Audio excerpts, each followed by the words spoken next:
Siempre he vivido la historia como una pasión, como algo muy cercano, aunque los hechos hayan ocurrido hace mucho tiempo y muy lejos de mi Francia natal.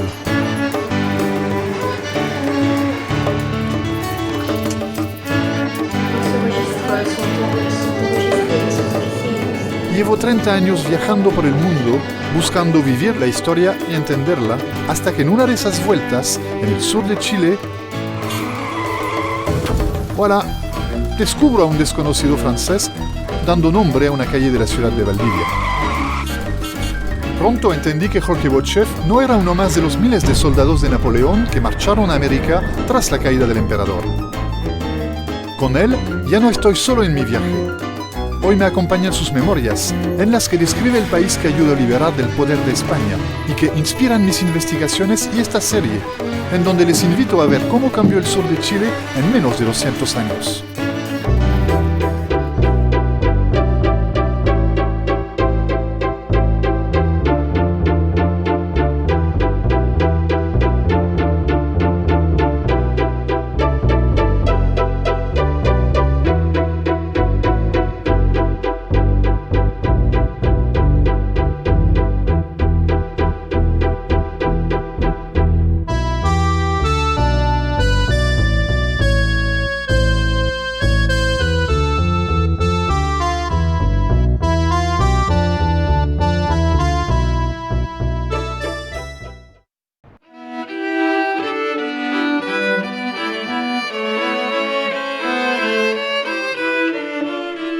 El general Pinto nos notificó que el director Freire había resuelto organizar una expedición contra el archipiélago de Chiloé y que él, en persona, iba a mandar la expedición.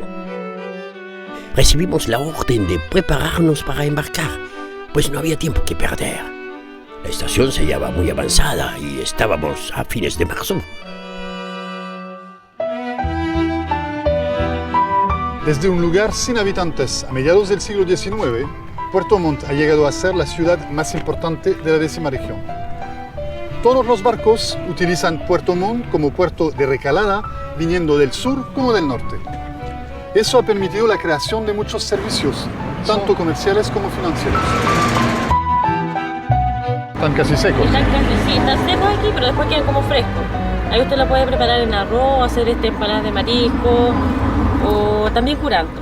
Ok, ¿también con el curanto? Sí, se puede hacer curanto, se puede hacer de todo. Ah, ok.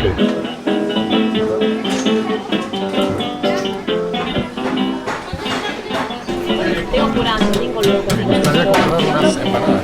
¿Tiene empanadas de marisco por acá? ¿Dónde? Gracias. Va con ajo, con pimiento morrón, con cilantro, va con limón, pimienta, sal, y eso todo se junta, se pica bien el salmón y harto cariño. Yo soy fanático, soy un peligro con el ceviche de salmón. Tenemos cholga, tenemos piure, tenemos loco. Locos, sí. Da ganas de comer todo, ese es el problema.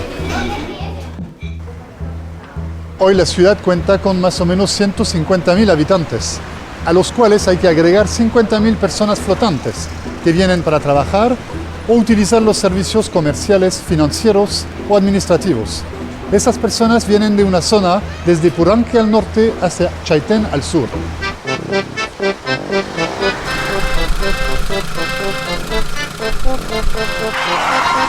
El general Freire reunió a sus jefes en junta de guerra y se acordó que se entraría directamente en el puerto de San Carlos, aprovechando los vientos favorables, y se soportaría el fuego de los castillos Corona y Agüí. Quiero saber si tú tienes esas empanadas con manzana adentro. ¿Y tú sabes cómo se llama eso en francés? Eso se llama, tú lo vas a repetir después de mí, ¿eh? Chausson aux pommes. Chausson aux pommes. Bien, súper bien. Es muy parecido a lo que como en Francia, y por eso cada vez que vengo acá me compro una buena cantidad. Muchas gracias. Ya.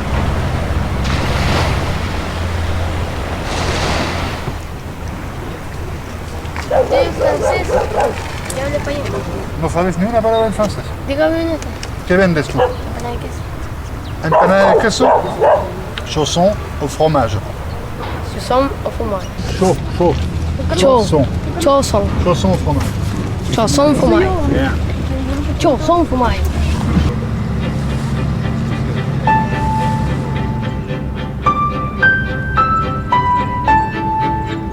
La estrategia de Freire era clara, pero al último momento, sin comunicar nada a sus oficiales, él decidió no seguir el plan elaborado por Bochev y, para sorpresa de todos, se desvió hacia los canales interiores, obligando toda la flota a seguirlo.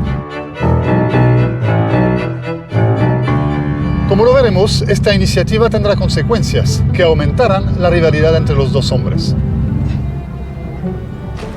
Mi primera parada en la isla será en el antiguo puerto de Chacao. En este lugar me reuniré con mi amigo Pepe Ulloa, historiador chilote, quien me servirá de guía por este bello territorio austral. Esta es la entrada principal, como te iba contando, de lo que queda de la explanada de San Antonio. Y actualmente se ocupó parte del sitio que tenía el foso para hacer esta réplica de una capilla de la fisonomía chilota que no solamente existía dentro del fuerte en su población permanente, sino que igual trató de recrear la arquitectura tradicional de Chiloé. ¿Cuál fue el propósito de construir un fuerte acá en Chacao? Fue la necesidad, una vez que hicieron la proeza de cruzar el canal, de buscar inmediatamente el primer asiento más adecuado para tomar posesión de la isla. Y sin lugar a dudas, por la orientación que tiene este lugar, fue el elegido y el mejor. Ya muy entrado la segunda mitad del siglo XVIII se decidió que el puerto no cumplía el rol de defensa estratégico que Chiloé estaba teniendo en ese periodo por estar muy encerrado relativamente hacia el mar interior. En cambio, San Carlos, lo que ahora es Ancud, es un puerto abierto al océano y que cumplía el rol de nexo con Valdivia, con Concepción y con el centro de Chile de manera más eficiente. ¿Cómo reaccionó la población? De una manera muy adversa, porque la población no quería trasladarse y de hecho el gobernador los obligó, y no solamente los obligó, sino que el cura, que era el que más se resistía, dice la leyenda que tuvieron que quemarle la capilla para que se traslade al Cusco. Todos seguimos las aguas de la fragata que fue a fondear a un lugar llamado Punguñón. Al momento fue nombrado el teniente coronel Pedro Godoy para ir a parlamentar con Quintanilla y negociar su rendición. 3 días se demoró esta negociación que no dio resultados positivos. Durante este periodo, Quintanilla había tenido todo el tiempo necesario para recibirnos por cualquier punto amenazado.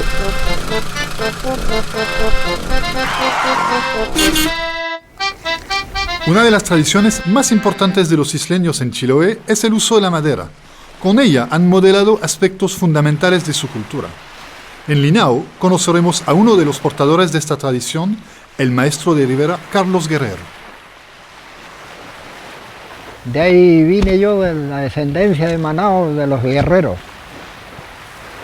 El que le diga a usted, hágame tal embarcación, se la hacen al tiro.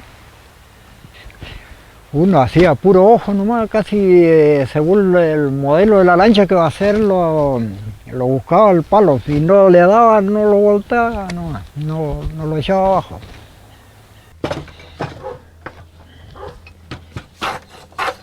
La primera tabla llegó uno, hizo la primera, es la quilla abajo, la armazón. Enseguida la roda y después hizo esta parte, puso el espejo, todo este cuestión. Y después el espejo empezó a poner la primera tabla que es acá arriba, por lado y lado. Me nació hacer solo embarcaciones y él era mi crítico, o sea, él me iba diciendo que está bien y que está mal. O sea, yo me acuerdo del primer bote que hice y era un palo largo con una punta y un espejo atrás y nada más. Una vez que estaba la lancha lista, se cortaba madera de canelo verde y se ponía en la playa uno tras otro. Y ese le daba el puro empujón nomás, se iba, pero lanzaba abajo. La alegría cuando flotaba la lancha.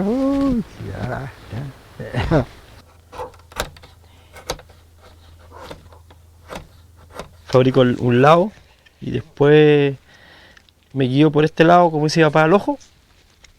Y aquí yo no uso ni una medida, no uso escuadra, no uso nada, solamente al ojo. Y le doy más o menos el mismo ancho que tiene la lancha. Trabajábamos antes mucho en cabotaje nosotros, porque antes no había el ferry como hay ahora, pues.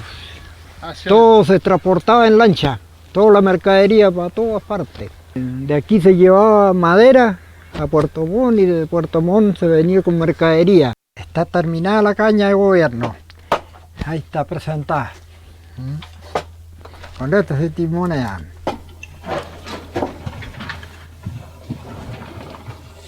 Me acuerdo, mi mamá me contaba de que cuando ellos venían entrando a la bahía acá, con los temporales de norte grandes, a veces se veía el puro mástil, ¿no? Y de repente aparecía la lancha completa y ahí se perdía por la ola y aparecía el puro mástil. Daba gusto esa embarcación. Navegaba sola. La caña suelta nomás y sola corría. No necesitaban timonear nada.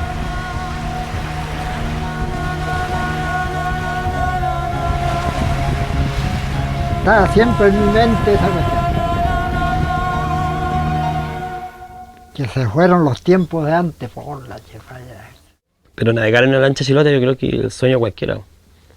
Navegar en una lancha chilota, un buen trayecto y ojalá lo pille un temporal por ahí para saber lo que es estar ahí.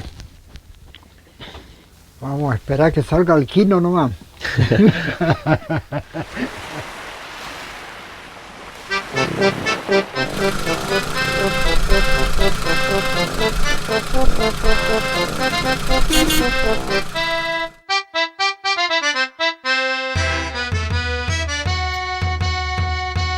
Camino a Dalcahue, haremos una visita a Kemchi, la tierra de Francisco Coloane. En este lugar nos adentraremos en el folclore y las costumbres de Chiloé.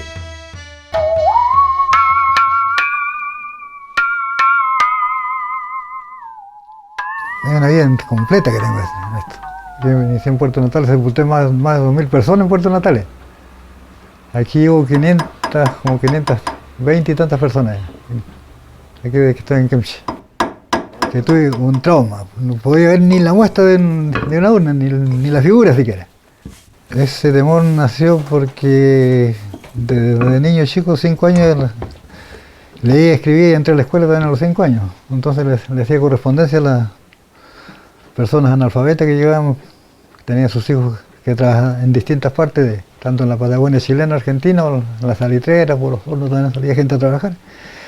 Y de ahí, bueno, entonces, mientras yo hacía mis funciones, comentaban 3 o 4 señoras que este chico va a hacer corta vida porque por esto y esto, porque no puede estar en corta edad que sea así. Entonces a mí se me metió entre ceja y ceja de que de un momento a otro podía terminar mi existencia. ¿Por qué cree que las personas pensaban de que un niño pequeño teniendo ese talento que podía claro que morirse empieza tan por la misma ignorancia de la persona, entonces ver una persona con un niño con una inteligencia más desarrollada, entonces imagina, bueno, de acuerdo a su capacidad mental que tiene, bueno, este va a ser corta vida por esto y esto. Una serie de cosas que se figuran. Eso se pensaba en Chiloé. Claro, incluso en toda parte, no solamente en Chiloé, porque la ignorancia da para mucho. Incluso la mitología chilota se tejió por ese motivo, por la misma ignorancia de la gente.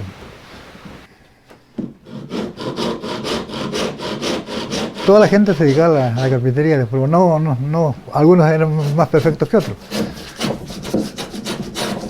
Yo la madera la ajusto que no, soy perfecto. Yo creo que no me gana nadie en el ajuste de madera.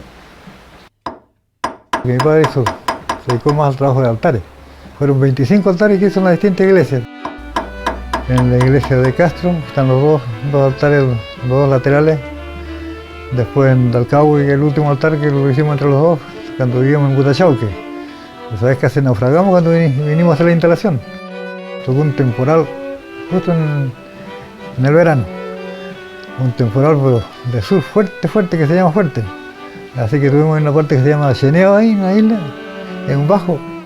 Así que tuvimos con las velas en el agua, a punto de naufragar.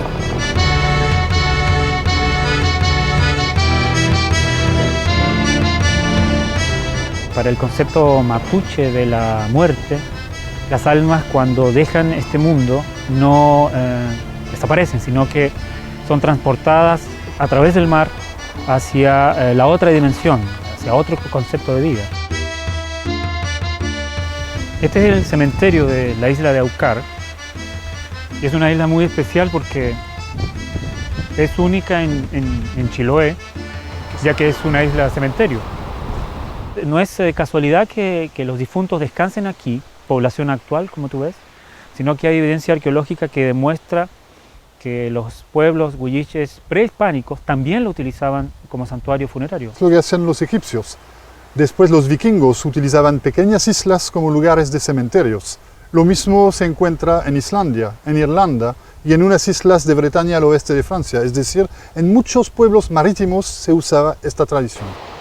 El concepto mapuche huilliche de la muerte, el concepto cristiano occidental, aquí se fusionan en esta isla.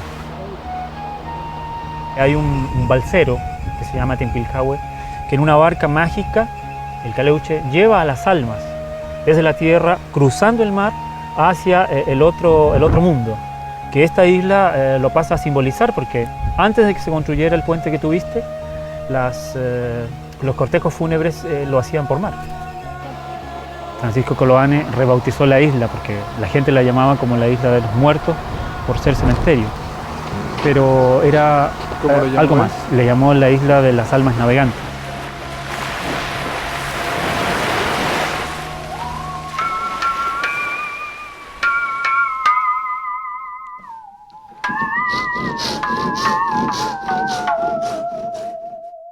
Y don José, usted utiliza el serrucho para ayudar a los muertos, como lo dijo en su taller, pero también para dar vida. Entonces, háblame un poco de esta segunda utilización. Mi padre, como también su vida fue trabajar en carpintería, lo hacía sonar, pero no le sacaba melodía. Y después leí en una revista que se le sacaba música al serrucho, pero era una música destemplada que no era muy de acorde, claro, que cualquier instrumento que si no sabe tocar no se siente bien para el oído. Uno va fabricando la nota con la mano y la vibración lo va dando con la pierna. Por ejemplo,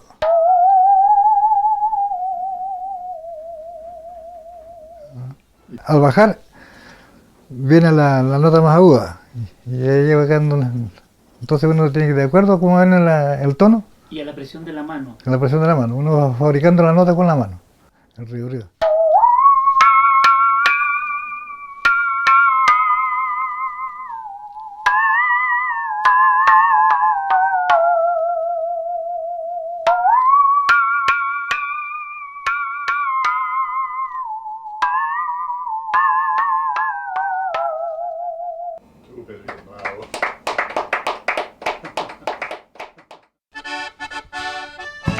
Acá aparentemente estamos en la patria, el lugar de nacimiento de Coloane.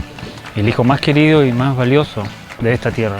Tú sabes que este escritor es ciertamente con Pablo Neruda el más conocido de los chilenos en Francia, más que Gabriela Mistral. Y en la biblioteca del pueblo conservan una joya que son sus documentos y manuscritos originales. Oh, entonces a mí me encantaría verlos. ¿Tú crees que será posible?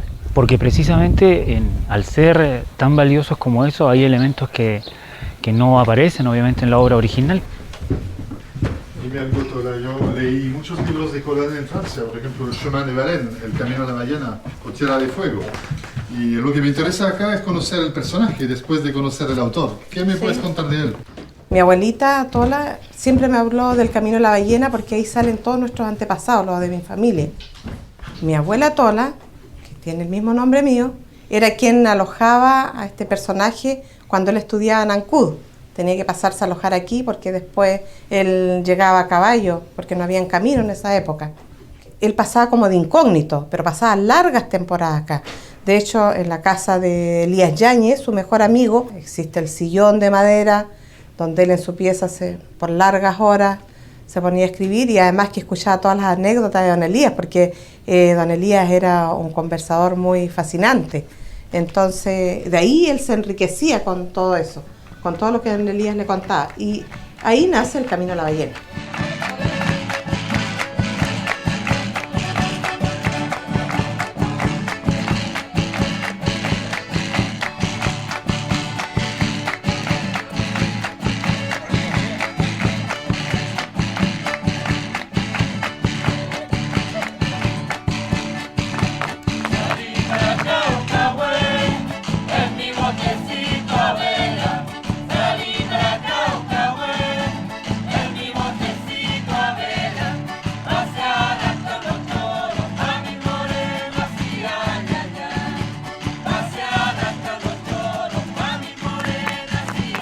siempre donde él estaba le mandaba tarjetas a don Elías y sobre todo a su sobrina, a su ahijada, la Albanora. Y bueno, Albanora lleva los nombres de embarcaciones.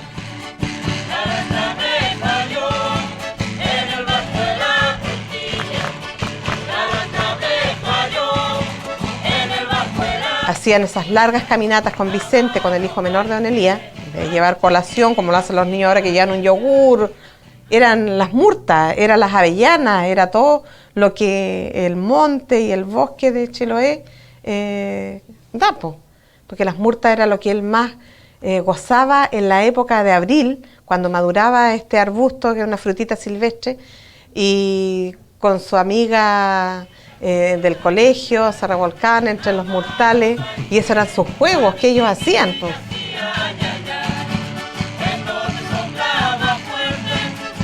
Bueno, acá estamos haciendo las tortillas. Se hace con harina, con huevitos, con el roya, la manteca. Directamente Ya en la la ceniza. Sí, en la arenita. Arenita. Esto no es ceniza, es arena.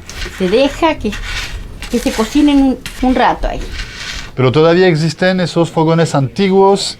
Si todavía hay algunas personas que la tienen. Sí. No, y es lindo esto. Porque el que no tiene fogón así para cocinar esas tortillas, uno lo hace afuera.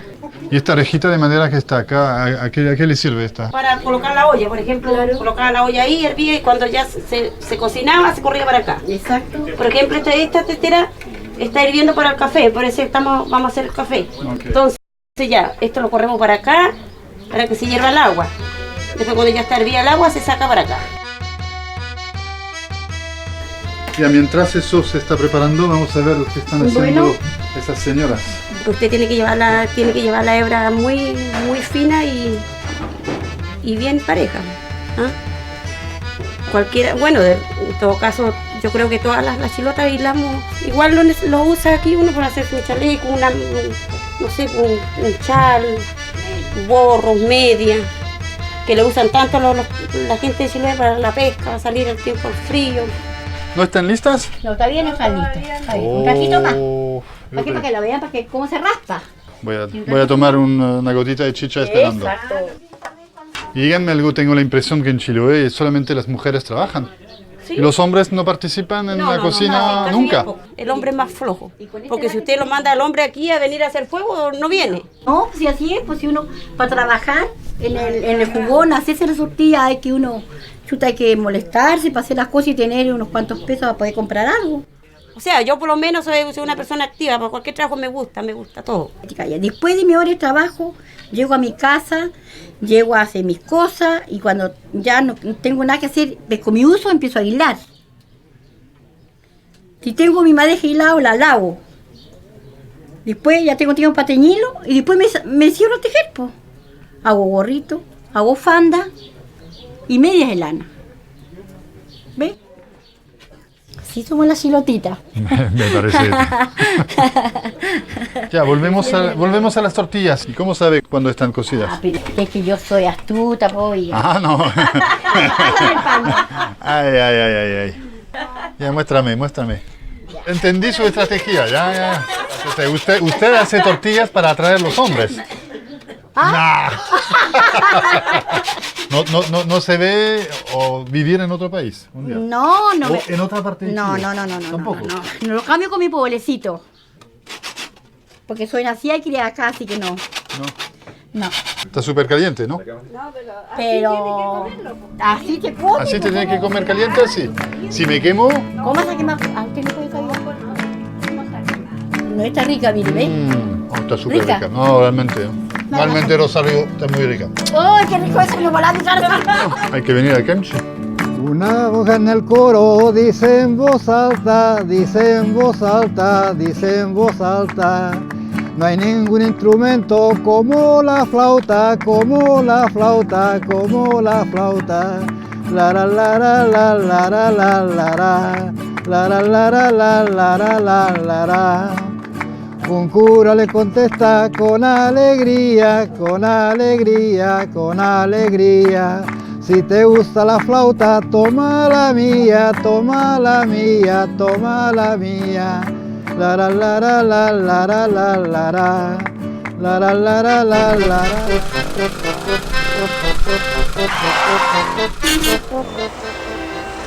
Los llevaré a conocer algo de Chiloé profundo, ancestral. Es el lago Huillinco, a 15 kilómetros al suroeste de Chonchi.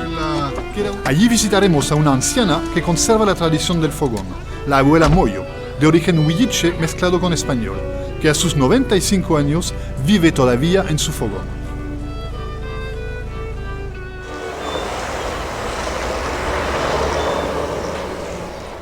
Pero nosotros cuando vinimos acá, yo me acuerdo, poquito me acuerdo. No había casa, no había nada, pura montaña. Esta casa lo trajo mi papá de allá donde vivimos, afuera. ¿Lo trajo desarmado o lo trajo? Desarmado. Toda la tablazón y la madera. Y aquí lo armó. O sea, su papá igual era carpintero. Sí. Le pegaba el trabajo en madera. Sí. La mayoría de los milicianos que peleaban contra la anexión de Chiloé eran campesinos y vivían en fogones. Hoy, estos son bodegas para las papas, lugares para ahumar carnes y pescados. El fogón chilote tiene mucha relación con la ruca mapuche, tinglado por los 4 costados y techo de paja, junco tejido que se impermeabilizaba naturalmente con el humo, y el hollín del fuego permanente en su interior, con tablado donde se dormía y piso de tierra en la zona del fuego. Abuela, usted nos contaba que aparte de poder hacer pan o tortillas en el fogón, también se puede ahumar carne. Carne, sí, carne, se ahuma ahí, pues, así como está ahumando este pescado. Sí. Sí. ¿Y esas varitas que están ahí, cómo se llaman, abuela? ¿O le llamaban los antiguos? Esta. Sí, ahí se embarillado. Este es el quillín. ¿Cómo se llama? Quillín. Ah. Y ahí se cuelga. Ahí están las cadenas donde se cuelgan las ollas. Yo no tengo estufa, no. ¿Nunca se acostumbró a la estufa? ¿Por qué, abuela? ¿No le gusta? No. En la cultura chilota, la cocina es de vital importancia. El fuego es el centro donde gira todo y es básico para el sistema de comunicación oral. ¿Le gustaría tener electricidad? No, esas cosas no. ¿No le gustan? No. ¿Y por qué no le gusta? Aquí quiero luz, para mientras que venga la luz ya en el cementerio. ¿Y por ejemplo no le gustaría tener tele? No, esas cosas no me gustan. ¿Y radio? No, radio tampoco. ¿Tampoco? No. ¿Ni a pila? No. ¿Y por qué, abuela? No me gusta, ¿no? Pero siempre cuando voy en Castro me gusta escuchar allá.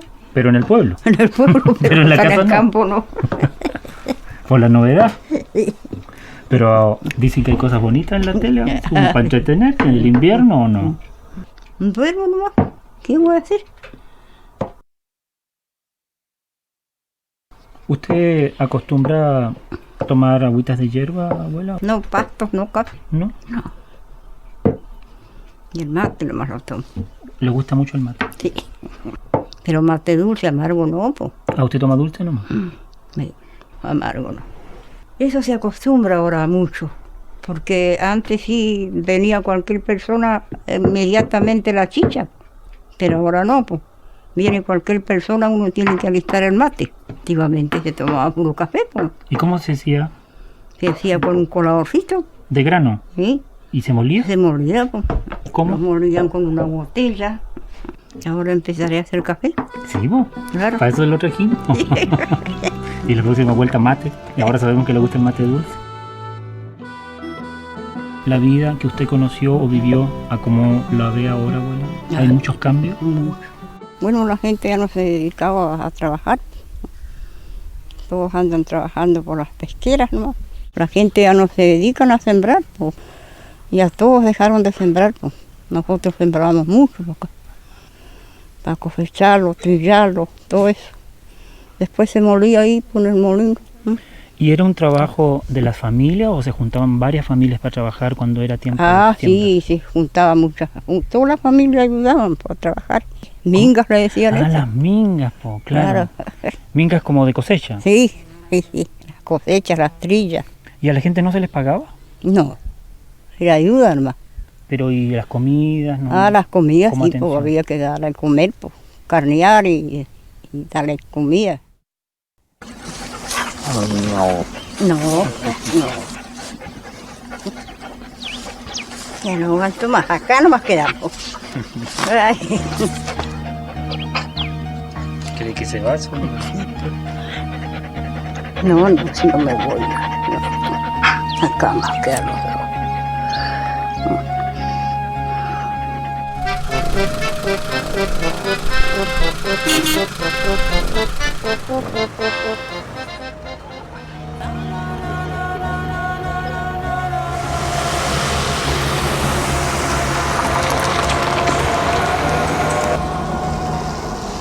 En la parte continental de la 10ª región, la explotación maderera empezó en el siglo XIX y conoció su auge en el XX.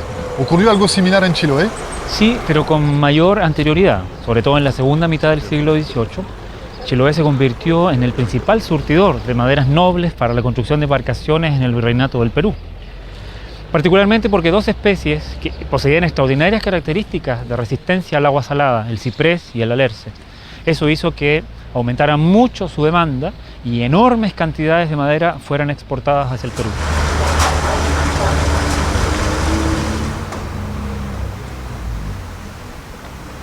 ...16 fueron declaradas Patrimonio de la Humanidad. Son las más significativas, qué sé yo, la de Tenahún tiene 3 torres, la de Chonchi es la que tiene la geometría más equilibrada, la de Vilupulli es la más esbelta, por decirlo de alguna manera. Pero hay otras 70 que pertenecen a la Escuela Chilota y que son tan importantes como esta, que también hay que restaurar. Estas dan la publicidad. O sea, igual que todas las otras iglesias, esta fue construida a través de la minga, que es, digamos, la manera en cómo fueron construidas muchas cosas y hecho casi todo, digamos, aquí en Chiloé.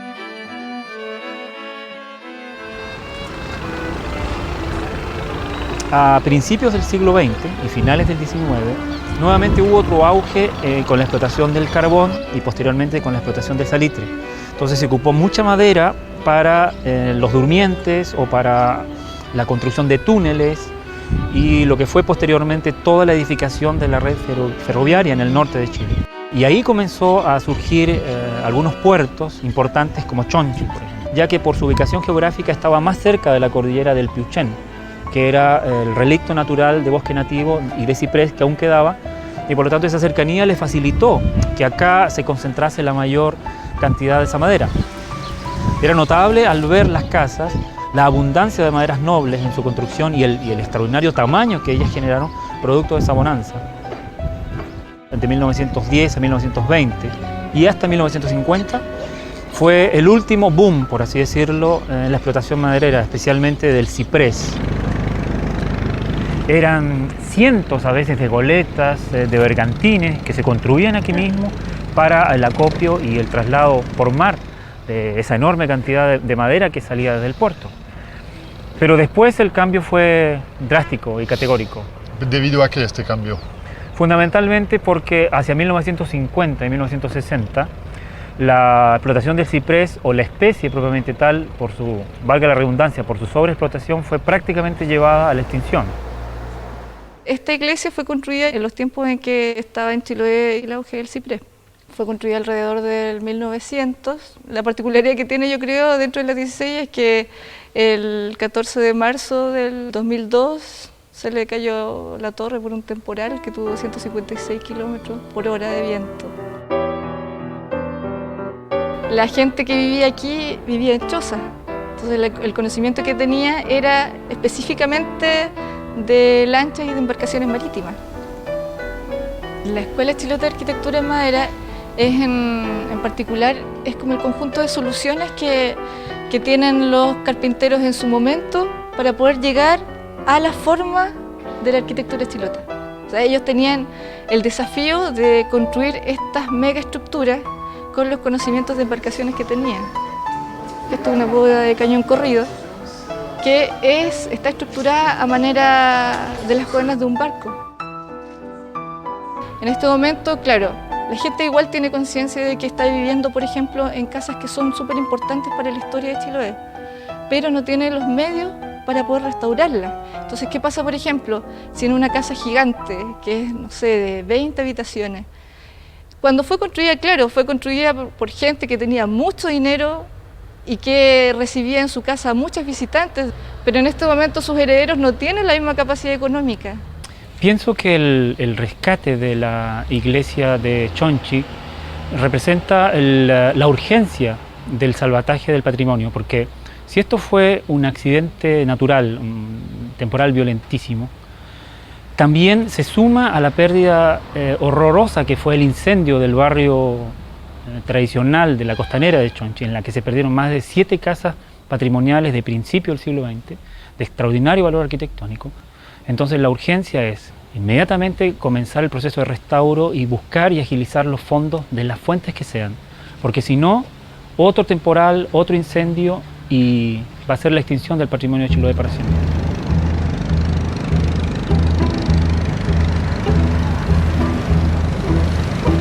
Según el nuevo plan de Freire, él atacaría a los realistas desde Pudeto y Bochev tendría que avanzar con sus hombres hacia Dalcahue. Su misión, impedir su retirada cortando el camino a Ancud-Castro.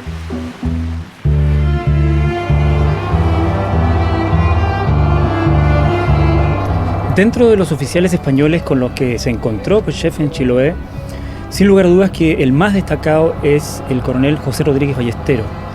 Él era comandante de las tropas voluntarias de milicia de Chiloé hasta el año 1826. Fue el mejor adversario que sin lugar a dudas tuvo Bochev porque él fue el artífice del plan de defensa y de contraataque que se dio en Mocopulli en abril de 1824. De la mayor parte de la tropa, la oficialidad propiamente española era minoritaria. El resto de la tropa que combatió en 1824 era absolutamente chilota, mestiza, si lo podemos decir así.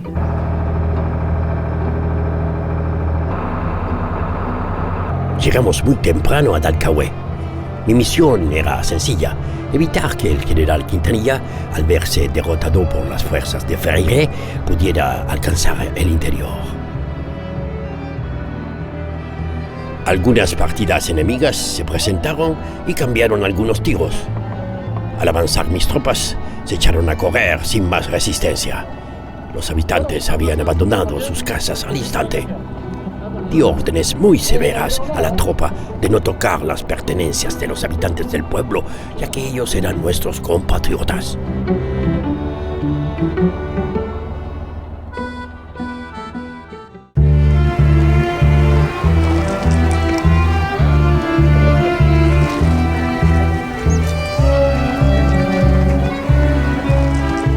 Estamos exactamente en el sitio del desembarco de abril de 1824. Esta ensenada se llama Hueñocoihue por el pequeño arroyo que desemboca un poquito más hacia el norte y es la ensenada o la bahía más abrigada en esta parte sur del canal Dalcahue. Es la explicación del por qué Bochev escogió este punto para desembarcar. Eso por un lado y también porque hacia el oeste existía una huella que conectaba directamente esta ensenada con el ciénago de Mocopulli hacia el camino de Caicumeo. Es importante porque hay que recordar que la única misión de Bochev es de cortar este camino que va de Ancud a Castro. Exacto, era la ruta más corta, pero también la más difícil, porque desde Hueñocoihue era un sendero muy difícil, con vegetación muy densa y había que atravesar el ciénago por el completo.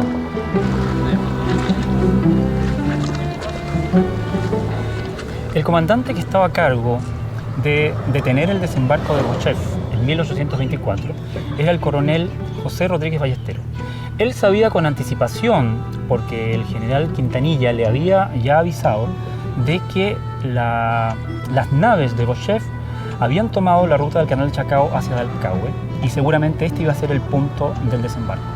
Bochev sabe perfectamente que los realistas lo están esperando, pero no tiene ninguna idea del lugar. Mientras él desembarca con su tropa, desde la parte alta de la playa lo están apuntando y disparando un grupo de soldados realistas. Él piensa en este momento que llegó la emboscada tan esperada. Ballesteros lo que hizo fue tratar de forzar el desembarco en este lugar con una lancha cañonera y con francotiradores desde la parte alta de la playa. ¿Para qué? Para que Bochev tomara la senda que se sabía más corta pero más difícil, que era hacia Mocopulli, evitando un posible ataque a Castro por el norte. Respondiendo a este tiroteo, él se da cuenta que esos soldados huyen. Eso significa que no es el lugar de la emboscada. Y eso le va a dar todo el tiempo y la tranquilidad para poder desembarcar él y su tropa. Y le surtió efecto, ya que tenía acampada a su gente en la noche anterior, preparando la emboscada a la mañana siguiente.